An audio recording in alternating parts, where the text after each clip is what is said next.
Spoiler alert, this app will make you want to sell your expensive camera monitors like the Ninja V. Now, I know what you're thinking, we'll see about that. But I can't wait to show you the features of this amazing camera app.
Today we're going to talk about why this monitor freaking sucks.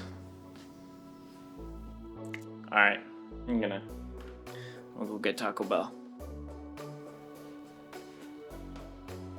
and fix that. So there's no introduction needed for the app that Sony has provided for us to turn our phones into camera monitors, and we all know it's pretty crappy. So this App Monitor Plus is amazing, and it goes way beyond the features that the Sony app has, and has even more features than most camera monitors have. Okay, so first of all, to connect the Monitor Plus app to your camera, it's very similar to Sony's app. You just click connect via QR code, bring up the control with smartphone function on your camera, go to connection, and you'll get this QR code, and you'll scan the QR code and you join the network on it. So now that we're into the app, you can see that we have all the functions of normal monitor apps. There's guidelines, zebras, false color, focus peaking, histograms, LUTs. You can even add your own custom LUTs onto this, which I absolutely love. Other displays that for color that help you out, waveforms, all that jazz. This is an anamorphic D-squeeze, which is really nice because I have an anamorphic lens that I use a lot, and you can set that to whatever amount you want in the settings. And it just has a ton of other features that you can use. And then if you go into the three dots at the end here, it pulls up settings where you can change those even more, so you can adjust your settings for the focus peaking, for the LUTs. If you go in here and into edit, you can add your own custom LUTs in there, and there's further directions here, but it's pretty simple. So this little side menu to adjust the settings of those features make it really nice, so that you can set up this app and monitor exactly how you need for how you're going to be using it. But I'm just getting started. One of the amazing things about this monitor is, since it's wireless in your phone, you'd expect the latency to be bad, especially since we're all used to using the Sony app, but it's actually really amazing. So to give you a little demonstration of that, there's the camera, and look at how good that is.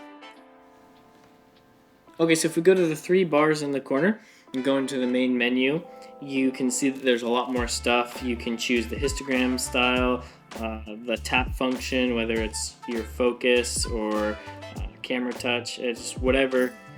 Signal type. Full is what I've noticed will give you the best connection and just help it work the best. There's limited, but full is going to be the best from using this app for about 2-3 months now. You can name the media files. This function is really cool. You can save it to your camera roll as well. So if you want something really quick and easy, you can save whatever you're filming or taking a picture of quickly onto your phone. You can even adjust the picture profiles. This status helps you kind of understand how well everything is working. And then of course there's in the middle here to get the Monitor Plus Pro. I have the Pro version and I'd recommend getting it. It's 20 bucks one-time fee. It's not like a subscription based. And most monitors today, I mean, even a crap monitor is gonna be like 130 bucks. But the really good monitors, you know, like the Ninja, that's what, 400 bucks, 450, something like that. Whereas you can get a really nice monitor for 20 bucks and have all these functions of a regular camera monitor, plus you get even more. The thing I like most about this app is the fact that you can control your camera settings. So ISO, white balance, shutter speed, all of that can be changed in the app. And it even tells you what the native ISOs are if you're using picture profiles. And you can adjust the iris or the f-stop. You can change what type of focus mode you're using. You can change what type of movie mode you're in. You can even change it to S and Q or to picture stills, all within the app here. And there's a little toggle for ignore mode dial. You can switch the focus area and what you're doing. I love the flexible spot large. I almost never take it off of there. You can change the shutter speed, and it even has shutter angles on here, which is super nice. And your frames per second, you can change all of that. You can change your recording settings here, which is just, I mean, like all of this you can do right within the app. It gives you how much time you have left on your SD cards. It gives you the battery life of your camera. There's just so much that you can do. I use this a lot for family photos and that opening sequence that you saw where I'm alone. I don't have anybody else to help me film or anything like that, and I'm in the shots. I can put my camera up somewhere, I can adjust settings, make sure I have my framing right when I'm away from the camera, and then I can even start and stop the recordings here on the app, which is just amazing. So I have so much freedom in what I can do, especially because when using these expensive camera monitors, you can't control your settings, and almost none of them are wireless. The only camera monitor that I think can combat the features of this phone app is the port keys monitors. I know if not all of them, at least most of them, you can control the settings of your camera, and you can also use them wirelessly, but I know you have to have like an extra thing on it to be able to use that function. But you can use those camera monitors wirelessly and change the settings. But something like this Ninja V, you can't change the camera settings on. I find myself having to use the tiny camera screen about 50% of the time, even when I'm using this, just so that I can adjust settings and make sure everything that I have there is good, and that is super annoying. However, there's that moment when you realize it's not a perfect app. And so some of the big problems is, one, battery life. That's one thing that regular camera monitors have over this app, is the battery life is terrible. Not just for your phone, but for your camera. Using this Wi-Fi connectivity drains your phone battery and drains your camera battery a lot quicker than using a regular monitor.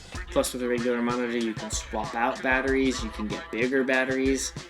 Whereas with the phone, if it dies, you gotta plug it on a charger or keep it plugged in somewhere at all times. So if you have a V-mount battery where you can plug this in and have it charging the whole time, maybe it's not as big of a deal for you. Another thing that this obviously doesn't have is external recording, but a lot of expensive monitors don't. There's only a few, one of them being the Ninja V. So that's definitely one bonus to something like this, is you're gonna get that nice external recording where you can record ProRes RAW. That's something that you obviously can't do with a smartphone. But the ability to change your settings, to have it away from the camera and still use it, is insane for $20. I would highly recommend it. It's super customizable. It's an amazing app. Another issue though is sometimes there's connectivity issues. In fact, today when I was filming that Taco Bell little cinematic that you saw at the beginning of this, it disconnected at one point and it was having issues, and I ended up having to restart the app and restart my camera, like just turning it off and on and reconnecting it. So that was a bit annoying, and so sometimes you'll have those issues with this app because it's not perfect. It is just a phone app. But the functions and feature of it are amazing, and even if you have something like the port key, monitors where you can control it and use all the amazing features of a nice camera monitor, I would still recommend getting this app. And the reason why is, again, it's only $20 one-time payment, and this is great in a pinch. You're out doing something and you're not expecting to be using a camera monitor or even a camera remote. It will save your life so many times. It has for me. It's just amazing, really easy to use. There's just so many ways that you can use this that makes a $20 app so worth it, especially if you use Sony app. At this point, I hope you're thinking, I mean, sure, why not? Monitor Plus is an amazing app. Whoever developed and created this was a genius. It's amazing. I absolutely love it and would recommend. Go ahead, download this app, try out the free version. You're gonna want to spend 20 bucks for the pro version. I'm Cameron Graves. Thanks for watching. Let me know what you guys want to see next, and I hope you enjoyed this video.